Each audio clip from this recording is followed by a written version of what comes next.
ಆತ್ಮೀಯ ವೀಕ್ಷಕರೇ, ಸರ್ವರಿಗೂ ಸಕಲವೂ ಸನ್ಮಂಗಳವಾಗಲಿ ಅಂತ ದೇವರಲ್ಲಿ ಪ್ರಾರ್ಥಿಸ್ತಾ ಕನ್ನಡ ಆಸ್ಟ್ರಾಲಜಿಯ ಮತ್ತೊಂದು ವಿಡಿಯೋಗೆ ಸ್ವಾಗತ. ಜ್ಯೋತಿಷ್ಯ ಶಾಸ್ತ್ರದ ಪ್ರಕಾರ 2025 ಜುಲೈ ತಿಂಗಳು ಬಹಳಷ್ಟು ವಿಶೇಷವಾಗಿರಲಿದೆ.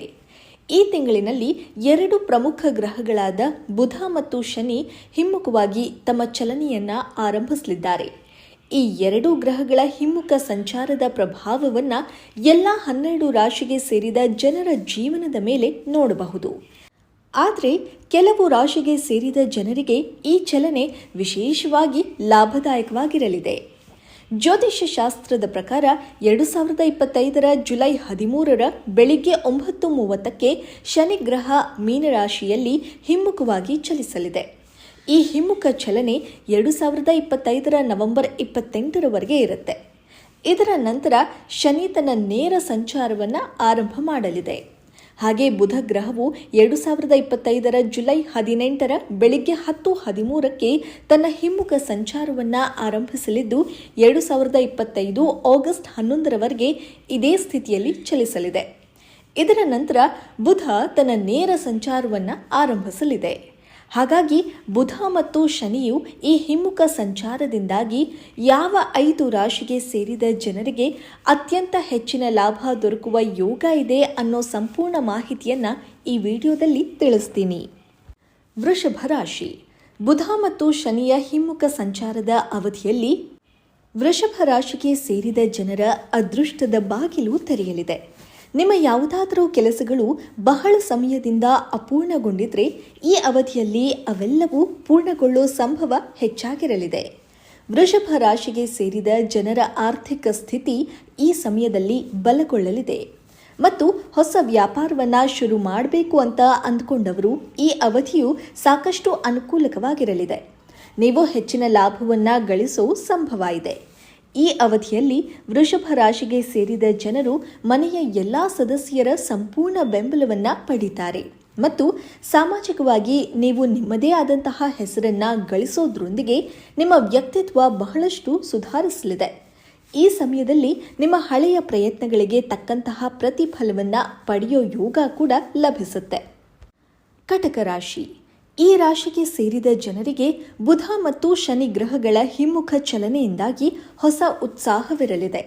ಈ ಅವಧಿಯಲ್ಲಿ ವೃತ್ತಿ ಜೀವನಕ್ಕೆ ಸಂಬಂಧಪಟ್ಟಂತೆ ನೀವು ಸಾಕಷ್ಟು ಸಕಾರಾತ್ಮಕ ಬದಲಾವಣೆಗಳನ್ನು ಹೊಂದುವ ಸಂಭವ ಇದೆ ಮತ್ತು ಕೆಲಸವನ್ನು ಹುಡುಕ್ತಾ ಇರೋ ಕಟಕ ರಾಶಿಗೆ ಸೇರಿದ ಜನರಿಗೆ ಈ ಅವಧಿಯಲ್ಲಿ ಉತ್ತಮ ಅವಕಾಶಗಳು ಪ್ರಾಪ್ತಿಯಾಗಲಿದೆ.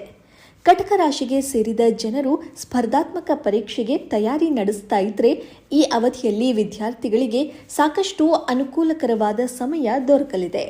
ಕುಟುಂಬ ಜೀವನಕ್ಕೆ ಸಂಬಂಧಪಟ್ಟಂತೆ ಕಟಕ ರಾಶಿಗೆ ಸೇರಿದ ಜನರು ಈ ಸಮಯದಲ್ಲಿ ಕಡಿಮೆ ಒತ್ತಡವನ್ನು ಹೊಂದುತ್ತಾರೆ ಮತ್ತು ನಿಮ್ಮ ಮನೋಬಲ ಬಹಳಷ್ಟು ಹೆಚ್ಚಾಗಲಿದೆ.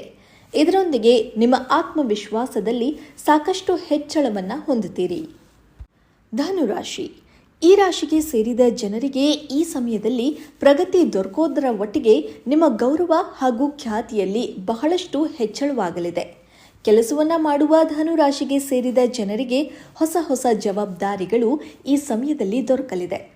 ಈ ಅವಧಿಯಲ್ಲಿ ಧನುರಾಶಿಗೆ ಸೇರಿದ ಜನರ ವಿಚಾರಗಳಿಗೆ ಹೆಚ್ಚಿನ ಮಹತ್ವ ಲಭಿಸಲಿದೆ ಮತ್ತು ನೀವು ಯಾವುದೇ ಕೆಲಸವನ್ನು ಮಾಡಿದ್ರೂ ಈ ಅವಧಿಯಲ್ಲಿ ನಿಮಗೆ ಯಶಸ್ಸು ದೊರಕೋ ಸಂಭವ ಬಹಳಷ್ಟು ಹೆಚ್ಚಾಗಿದೆ. ಧನುರಾಶಿಗೆ ಸೇರಿದ ವಿವಾಹಿತರಿಗೆ ಈ ಸಮಯದಲ್ಲಿ ಸಂಬಂಧಗಳಲ್ಲಿ ಮಾಧುರ್ಯ ಹೆಚ್ಚಾಗಲಿದೆ ಮತ್ತು ನಿಮ್ಮ ಸಂಗಾತಿಯೊಂದಿಗಿನ ಸಂಬಂಧದಲ್ಲಿ ಸಾಮರಸ್ಯ ಉತ್ತಮವಾಗಿರಲಿದೆ. ಮಕರ ರಾಶಿ. ಈ ರಾಶಿಗೆ ಸೇರಿದ ಜನರಿಗೆ ಬುಧ ಮತ್ತು ಶನಿ ಗ್ರಹಗಳ ಹಿಮ್ಮುಖ ಸಂಚಾರ ಅತ್ಯಂತ ಹೆಚ್ಚಿನ ಲಾಭವನ್ನು ನೀಡಲಿದೆ. ವಿಶೇಷವಾಗಿ ಆಸ್ತಿ ಮತ್ತು ಹೂಡಿಕೆಗೆ ಸಂಬಂಧಿಸಿದಂತೆ ಹೆಚ್ಚಿನ ಪ್ರಯೋಜನವನ್ನು ಪಡೆಯುತ್ತೀರಿ. ಈ ಅವಧಿಯಲ್ಲಿ ನಿಮಗೆ ಉತ್ತಮ ಅವಕಾಶಗಳ ಪ್ರಾಪ್ತಿಯಾಗಲಿದೆ ಮತ್ತು ಹಳೆಯ ಹೂಡಿಕೆಗಳಿಂದ ಸಾಕಷ್ಟು ಲಾಭವನ್ನು ಪಡೆಯೋ ಯೋಗ ಇದೆ. ಕೆಲಸದ ಸ್ಥಳದಲ್ಲಿ ನಿಮ್ಮ ನಾಯಕತ್ವದ ಗುಣವನ್ನು ಎಲ್ಲರೂ ಹೊಗಳ್ತಾರೆ ಮತ್ತು ನಿಮ್ಮ ಮಾತಿನ ಶೈಲಿ ಸಹ ಎಲ್ಲರ ಹೊಗಳಿಕೆಗೆ ಪಾತ್ರವಾಗುವುದರೊಂದಿಗೆ ನಿಮ್ಮ ಪ್ರಭಾವ ಸಹ ಹೆಚ್ಚಾಗಲಿದೆ. ಈ ಸಮಯದಲ್ಲಿ ಮಕರ ರಾಶಿಗೆ ಸೇರಿದ ಜನರಿಗೆ ಹಳೆಯ ಸಮಸ್ಯೆಗಳಿಂದ ಮುಕ್ತಿ ದೊರಕೋ ಅವಕಾಶವಿದೆ. ಮೀನರಾಶಿ. ಈ ರಾಶಿಯಲ್ಲಿ ಶನಿಯು ಹಿಮ್ಮುಖವಾಗಿ ಚಲಿಸಲಿದ್ದಾನೆ. ಹಾಗಾಗಿ ಈ ಸಮಯದಲ್ಲಿ ನೀವು ಬಹಳ ಎಚ್ಚರಿಕೆಯಿಂದ ಇರೋದ್ರಿಂದ ಉತ್ತಮ ಸಮತೋಲನವನ್ನು ಕಾಯ್ದುಕೊಳ್ಳಲು ಪ್ರಯತ್ನ ಮಾಡಬೇಕು. ಈ ಅವಧಿಯಲ್ಲಿ ನಿಮ್ಮ ಜೀವನ ಶೈಲಿಯನ್ನು ಸುಧಾರಿಸೋದ್ರೊಂದಿಗೆ ನಿಮ್ಮ ಆರೋಗ್ಯವನ್ನು ಉತ್ತಮವಾಗಿರಿಸಿಕೊಳ್ಳಬಹುದು. ಈ ಅವಧಿಯಲ್ಲಿ ಯೋಗ, ಧ್ಯಾನ ಮತ್ತು ನೆಮ್ಮದಿಯಿಂದ ಜೀವನವನ್ನು ನಡೆಸುವ ಮೂಲಕ ಮಾನಸಿಕ ಶಾಂತಿಯನ್ನು ಹೊಂದಬಹುದು. ವೃತ್ತಿ ಜೀವನಕ್ಕೆ ಸಂಬಂಧಿಸಿದಂತೆ ಮೀನರಾಶಿಗೆ ಸೇರಿದ ಜನರು ಸ್ಥಿರತೆಯನ್ನು ಹೊಂದಲು ಉತ್ತಮ ಅವಕಾಶಗಳನ್ನು ಪಡೀತಾರೆ. ಕಠಿಣ ಪರಿಶ್ರಮ ಪಡೆಯೋದ್ರಿಂದ ಉತ್ತಮ ಫಲ ದೊರಕಲಿದೆ. ಈ ಅವಧಿ ನಿಮ್ಮನ್ನು ನೀವು ಸುಧಾರಿಸಿಕೊಳ್ಳೋದಕ್ಕೆ ಉತ್ತಮವಾಗಿರುತ್ತೆ.